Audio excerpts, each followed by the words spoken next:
Hello guys, welcome back to my another blog. তো বন্ধুরা কেমন আছো? তোমাদের আবারও আমার আরেকটি ব্লগে স্বাগতম। তো বন্ধুরা দেখো যে প্রচণ্ড গরম পড়েছে, আর এই দেখো গরমের মধ্যে আমরা পাখাটাও বাদ করে নিচ্ছি, একদম গাছের নিচে একদম সবাই বসে আছি। ওই দেখো তোমাদেরকে ব্যাক ক্যামেরা দিয়ে দেখাচ্ছি। ওই দেখো আমার কাকা শ্বশুর ঘুমাচ্ছে, আর এখানে সবাই আমরা গোল মিটিং দিয়ে বসে রয়েছি, দেখতেই পাচ্ছ। আর এই দেখো আমার দেওর।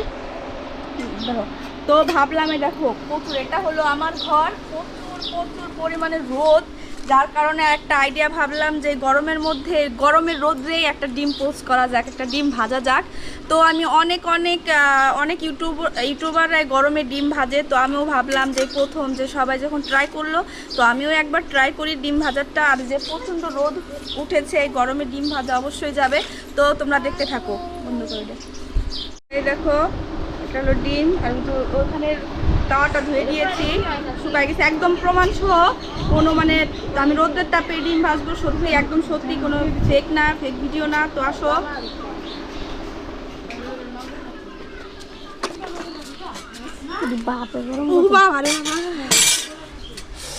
কি গরম দেখো।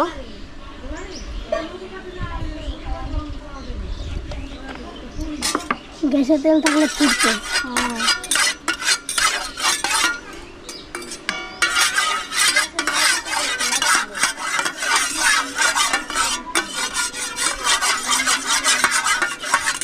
তো এখানে থাক কিছুক্ষণ, চলো আসো।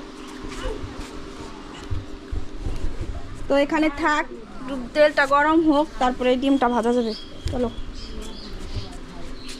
এই দেখো এটা আমার ক্যামেরাম্যান। এই দেখো আমার কাকা শ্বশুর কিভাবে ঘুমিয়ে আছে, কাকি ফোনে কথা বলছে। আর কি আমাদের বাড়িতে অনেক অনুষ্ঠান ছিল, বিয়ে ছিল, তারপরে তোমার ঠামারই ছিল, মানে নানান ধরনের পুজোর ভার ছিল। সব ভিডিওই তোমরা আস্তে আস্তে পাবে। তো এই ছোট্ট ব্লগটা দিয়েই শুরু করি। তো চলো, ওই দেখো ওখানে গরম হচ্ছে তেল, আর আমি এখানে দাঁড়িয়ে আছি। অতিরিক্ত গরম হওয়ার কারণে দেখো আমরা বাইরে পাখা চালিয়ে নিয়েছি, কারণ বাচ্চা কাচ্চা নিয়ে এত গরমের মধ্যে ঘরের হাওয়াও, পাখার হাওয়াও খুব মানে আগুনের মতো আসে, যার কারণে আমরা একদম গাছতলায় বসে আছি, একটু হাওয়া বাতাস কিচ্ছু নেই। আর যার কারণে দেখো বড় পাখাটা বার করে নিয়েছি। আর এখানে দেখো আমার ননদের ছেলেকে শুয়েছে, আমার মেয়েকে আমি স্নান করিয়ে তেল তারপর পাউডার দিচ্ছি।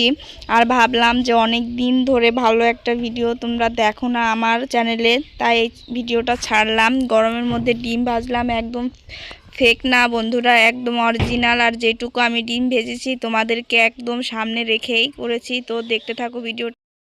দেখো দীর্ঘ 30 মিনিট রাখলাম, আর একটু রাখলে হয়তো ভালো হতো। যাই হোক দেখো যা হয়েছে, তাই এখন ডিমটা ভাজার চেষ্টা করব। আর এই দেখো আমি ডিমটা ভালো করে ধুয়ে নিচ্ছি, আর এখন আমি ডিমটা ভাজবো। দেখো ডিমটা মানে যতই গরম পড়ুক, মানে অতটা রোদ্রের মানে তাপ হয়নি, আরও কিছুক্ষণ হয়তো রাখা লাগতো।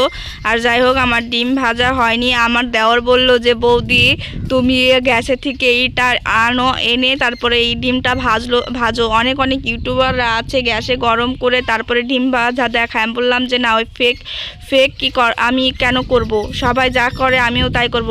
আমি যা দিতে চেয়েছি, যে ভিডিও দিতে চেয়েছি আমি ওটাই বানাবো। আমি কেন লোকজনদেরকে গ্যাসে গরম করে এনে সেই ভিডিও আমি লোকজনকে দেখাবো?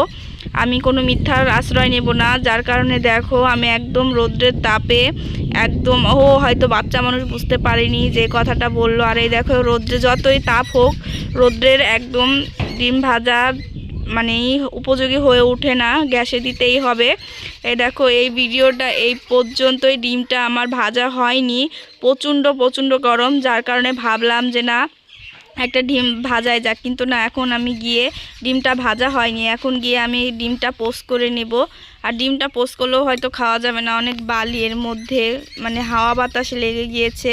তো বন্ধুরা দেখো আমাদের গাছে লিচু হয়েছে, ওই দেখো এটাই হচ্ছে আমাদের গাছ। আর এই দেখো প্রচুর লিচু ধরেছে, আর লিচুগুলো মানে বড় হচ্ছে ছোট থেকে। যাই হোক বন্ধুরা ভিডিওটি এই পর্যন্তই, ভালো লাগলে অবশ্যই লাইক কমেন্ট সাবস্ক্রাইব করে আমার পাশে থাকবে। ধন্যবাদ তোমাদের সবাইকে।